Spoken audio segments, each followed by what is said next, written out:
The last time he was on the show, he's back to tell us why. Gary Kaltbaum is the president of Kaltbaum Capital Management, and he joins us now.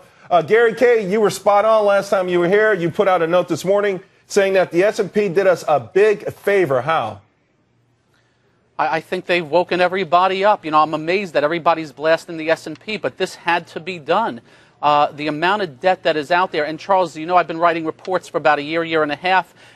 I've been titling them, if they don't stop, eventually the markets are going to stop them.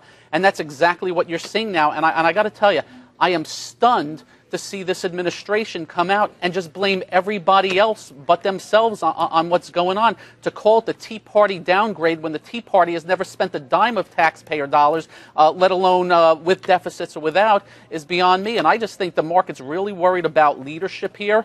And where it stops, I don't know. You know, I thought last week when we had that big reversal day, maybe we can bounce, and the next day we're down 500. I'm hoping somewhere in here because I've been 100% cash. I'm ready to buy the you-know-what out of this thing. But I got to see a little bit of strength before I even touch. You know, Gary, here's the thing. Fundamentally, a lot of people will say, well, the market's obviously oversold if you look at whatever metrics you use, PE ratio, PEG ratio, price to book. But this might be a crisis of confidence. So how do you judge that? Are you going to wait for the president to say something that you like, or is at some point the market could rally even in the face of the fact that maybe Washington's not going to change?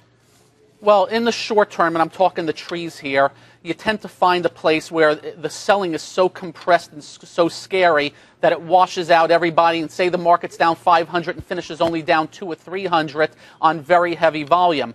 That said, the big picture, we're in a bear market, Charles, and there's going to be more to go. I just think that can be a pretty decent rally out of this. Just remember, the market is the greatest forecaster of the future, and there is no doubt in my mind they are forecasting a real bad economy going forward and probably earnings falling off the cliff also. So I think you got to be very careful here about thinking about, oh, it's cheap now and the earnings have been good. I think things are going to turn south here pretty quickly. Gary, I wish I had something better to say. Gary, unfortunately, there are a lot of caution signs ahead of us when it comes to the economy, when it comes to jobs, when it comes to the housing market. So are you completely ignoring those and focusing on corporate earnings? Because that seems like the only green light that's out there to get us to invest in the markets.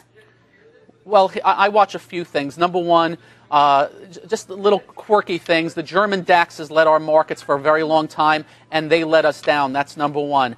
Number two is I believe markets lead the earnings, so I really don't watch the earnings. I do speak to a lot of companies. But the other things I've been watching, if you remember, my big worry was the financial stocks. They were acting like it was '07 all over again, just acting very poorly while the market was up at the highs. And then the semiconductors started breaking down, then retail, and then slowly but surely everything started to follow. And soon as the market broke the 200-day moving average, which for me defines the bull and bear market, I knew it was going to invite some serious big money selling, and that's where we are right now. And, you know, in the short term, I just don't know what's going to happen. You can just sit here and hope and keep your fingers crossed that somewhere the market gets defended. All right, Gary, you're the first person who's come on the show, and I think ever has been 100% in cash. I think that says it all. Thanks very much, man. Gary Kaltbaum.